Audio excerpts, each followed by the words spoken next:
West Hollywood, May 18, 1995. A nurse, sent by worried friends after days of unanswered calls, stumbled upon a disturbing scene. Empty bottles everywhere in the apartment, and a body, cold for at least 48 hours.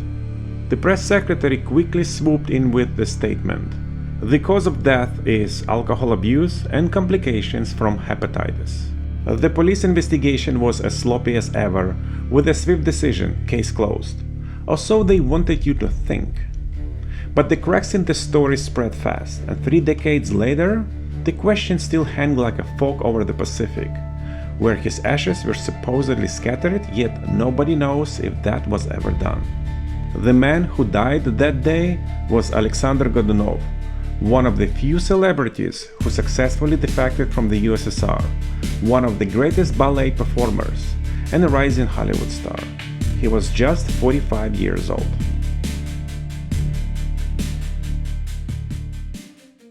Godunov wasn't some washed-up has-been. He had ruled ballet stages as the Bolshoi lead dancer. There was nobody like him when he joined the theater, tall and exceptionally good-looking. His dance denied his request to travel and perform with the Bolshoi outside of the USSR. To make matters worse, a few well-known ballet stars like Nureyev, Makarova and Baryshnikov had already defected, and KGB officials weren't eager to risk their career on another, potentially high-profile loss like Alexander Godunov. By then it was apparent to Alexander that he had no chance of ever performing outside the everlasting Iron Curtain. Then, an unexpected chain of events took place, one that changed Godunov's life forever. In 1979, the Bolshoi Ballet was invited to perform in America, but the organizers had one condition: Alexander Godunov had to be part of the tour or the deal is off. Alexander knew this was his first and only chance to escape. The decision to defect was not easy. It took several high-profile figures, including a well-known Russian author, to convince him. Finally, the day has come. After finishing a scheduled performance, he requested a day off to recover. That very day, he left a hotel, never to return. The KGB took note of his absence only when Alexander failed to attend his wife's performance, something he had never missed. But by then it was too late. Alexander had already asked for political asylum from the US government. To ensure he wouldn't change his mind at the last minute, a drunken party photo was staged and released into the press, effectively cutting off any chances of his return to the USSR. That propaganda move would forever damage his reputation behind the Iron Curtain. KGB assisted his wife, Lyudmila Vlasova, onto a Moscow-bound plane after she requested an immediate return home. However, the plane was held on Kennedy Airport tarmac for 73 hours, as Jimmy Carter and Leonid Brezhnev clashed over whether Lyudmila was leaving of her own free will or under pressure. Was she making the choice herself, or was it being made for her? While the politician standoff played out, Godunov waited in a minivan near the plane, pleading for a chance to speak with his wife. For 3 days, he hoped she would change her mind. But with KGB agents waiting and the plane already fueled, he refused to take the risk of boarding. Finally, a resolution was reached and Lyudmila was allowed to leave. She returned to the USSR, and the couple later divorced in 1982, exchanging notarized divorce paper with consulates. The USSR does not take defection lightly. Depending on one's status, the punishment was often nothing short from severe, sometimes even capital. The Soviets never forgot a traitor, and Godunov's success was a slap in their face. A defector's shadow is long. Did it stretch all the way to 1995? Alexander was a hot commodity in the early 1980s, not just because he was one of the top ballet dancers to ever grace the stage, but also due to his high-profile defection, which drew enormous attention from Hollywood producers.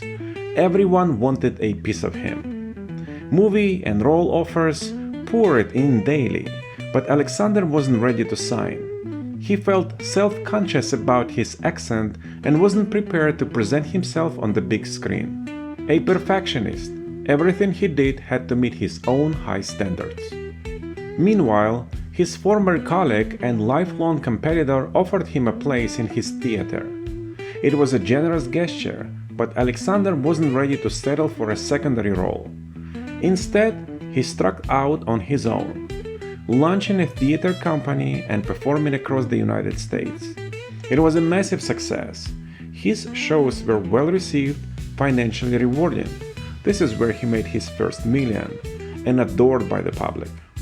I've read numerous articles about his US tours, and whenever I came across anything from Russian-sponsored publication, the coverage was almost unanimously negative, filled with lies, smears, and desperate attempts to downplay his success. Even years later, the jealousy was palpable. Some simply couldn't forgive Alexander for pursuing his dream, rejecting Soviet propaganda, and choosing freedom. After a couple of years, Alexander finally turned his attention to the film industry. He felt it was time to expand his reach and popularity. However, several years had passed since his bald escape from the KGB's grip, and his name wasn't as prominent as it once was. Landing movie roles was no longer as easy as before.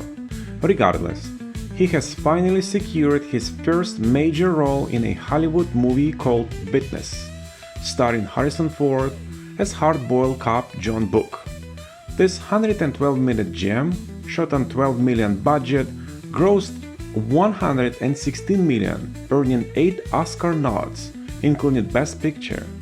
Godunov played Daniel, an Amish farmer and suitor to Kelly McGill's Rachel Ladd, bringing a gentle intensity to a story of murder and culture clash. Casting directors saw his 6-feet frame and dancer's poise as Amish perfect. With only 3 prior roles, all made back in Soviet USSR, he leaned on silence over dialogue. His English was still rather raw. Witness wasn't Godunov's star turn, Ford and McGill's own death, but Daniel gave him a soft landing in Hollywood. In 1986, Alexander marched into The Money Pit, a comedy that hit theaters in March. Directed by Richard Benjamin and produced by Steven Spielberg's Amblin Entertainment, it starred Tom Hanks as Walter and Shelley Long as Anna Crowley, a couple sinking into a fixer-upper nightmare. With $18 million budget, it grossed $55 million, not a smash but a cult favorite. Godunov played Max, Anna's ex-husband, bringing a haughty flair to the cause. Finally, in 1988, Alexander exploded onto screens in Die Hard, a game-changing action flick that hit theaters with a bang. Directed by John McTiernan and starring Bruce Willis as everyman cop John McClane, this action thriller, shot on $28 million budget, grossed $141 million, cementing its legend status.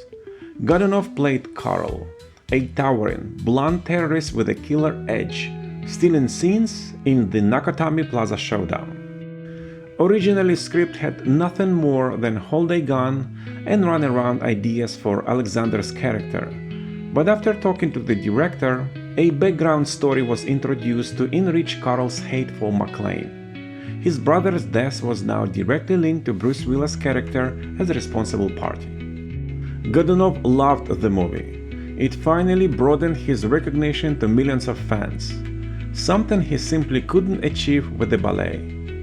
In his own words, acting was far more satisfying to him compared to dancing. The big screen was his ultimate stage to conquer, and he was more than happy with the way his film career was going. The early 90s pushed larger-than-life heroes and their villainous counterpart off the big screen in favor of more sophisticated, trimmed-down action stars. Being big and tall was no longer a desirable trait in Hollywood, and like many others, Alexander took a huge hit from producers. The remaining roles in his short film career weren't much to brag about. However, Godunov never forgot about his roots. He opened a private school teaching promising ballet dancers how to become the next big stars on the stage. It was going well. He was happy and looking forward to the next chapter of his life. Alexander never once expressed regret about his decision to leave the USSR. He was full of energy and had big plans to build a new life in his new home, America. Nothing suggested his demise. All the talk about his problems with alcohol is greatly exaggerated. Every day he hovered like a hummingbird over the dance floor at the studios. While drinking were common for Alexander even during his early days, it wasn't something he took to the extreme. Often he felt lonely and misunderstood, but that is the fate reserved for many talents. It is difficult to be a genius in an ordinary world.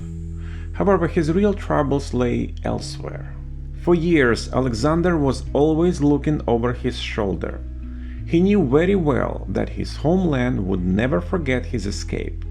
This was one of the reasons he never made any political statements, but that didn't matter to the KGB. Once a defector, you are forever forced to live in fear of retribution. His close friends recall how jumpy he was, even after the collapse of the USSR. But even then, he wasn't sure if his case with the KGB would ever truly be closed or resolved. And the KGB never forgets nor forgives. The organization changed its name to SVR, which, much like the CIA, handles foreign intelligence, not to be confused with FSB, which is equivalent to the FBI. But its purpose remained the same. Satan's greatest trick was convincing the world he does not exist. And the same applies to the KGB. Nobody would believe in its involvement. But don't be naive. While Alexander never made any political statements, his defection dealt an enormous reputation blow to the Communist Party. And in their playbook, such an act could never go unpunished, regardless of the day, year, or century we live in.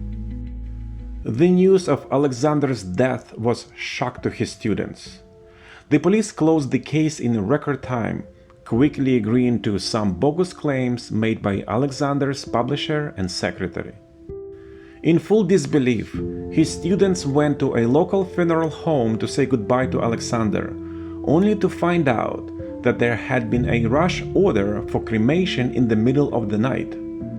Alexander's former secretary had issued that order. She collected ashes and disappeared. She was also the one who refused to let anyone to see his body, and she also cleared his apartment of anything valuable. Defected from the USSR in '79 with only 75 cents and a dream, Alexander lit up screens as Die Hard Karl, The Money Pits Max, Witness Daniel. Healthy, successful, mid-romance with Jacqueline Bisset until '88, he did not fit the drunk's grave they dug for him. So why no autopsy? Why a funeral rushed through gates? Ashes presumably dumped in the ocean before the ink dried. His publisher insisted no AIDS, no suicide. This was a very happy time of his life. But their jittery tone did not sell it. The secretary hovered tight-lipped, while Godunov's family in Latvia, mother, brother, niece, nephew, weren't even told about his death. His will completely ignored, key wishes unmet. The family never got the money, and his ashes were stolen by his secretary. The official line, booze and hepatitis, came too quick, too neatly. Friends whispered he had been off, quiet, but not a wreck. No medical probe, no family at the memorial, just a swift end. His publishers pushed to pin it on alcohol felt forced, like someone was steering the narrative. Latvia stayed silent, Moscow didn't blink. Was it a slow poison, a Cold War score settled late? Or just a star who burned out alone? The Pacific may have swallowed his ashes and the truth. For ballet fans, he is still the brightest, the boldest. For the rest, he is riddle unsolved, a dancer whose last step vanished into the shadow. To this day, the cause of Alexander Godunov's death and whereabouts of his ashes remain unknown.